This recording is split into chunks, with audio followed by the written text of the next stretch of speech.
गुस्से में बोले गए शब्द दूसरों के दुख पहुंचाते हैं। गुस्से की वजह से हमारी सोचने समझने की शक्ति कमजोर हो जाती है। इसी वजह से काफी लोग गुस्से में ऐसे शब्द बोल देते हैं जिनके लिए बाद में पछतावा होता है। लेकिन मुंह से बोले गए शब्द वापस नहीं आते हैं, इसलिए बोलते समय बहुत सतर्क रहना चाहिए। ये बात हम एक लोक कथा से समझ सकते हैं। कथा के अनुसार पुराने समय में एक संत रोज अपने शिष्यों को और अन्य लोगों को उपदेश देते थे। गांव के अधिकतर लोग संत का बहुत सम्मान करते थे, लेकिन कुछ ऐसे भी थे जो संत को पसंद नहीं करते थे। एक संत से जलने वाला व्यक्ति उनके आश्रम में पहुंचा और सभी लोगों के सामने संत का अपमान करने लगा। लेकिन संत ने उसे पलट कर कुछ भी नहीं कहा।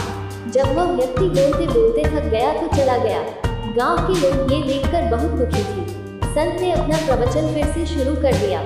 जब वह व्यक्ति अपने घर पहुंचा तो उसे अपनी गलती का एहसास हुआ। वह अगले दिन संत के आश्रम पहुंचा और उनसे माफी मांगने लगा। संत ने उससे कहा कि एक काम करो, आश्रम में पक्षियों के कई पंख बिखरे हुए हैं, उन्हें इकट्ठा करके यहाँ ले आओ। उस व्यक्ति ने तुरंत ये काम शुरू कर दिया। कुछ देर बाद वह पंख लेकर आ गया।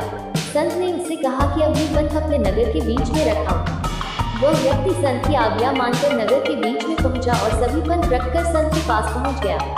संत ने उससे फिर कहा कि अब एक और अंतिम काम कर दो, वे सारे पंख वापस लेकर आ जाओ। जब वह व्यक्ति नगर के बीच में पहुंचा तो वहां रखे सभी पंख उड़कर इधर उधर फैल गए थे।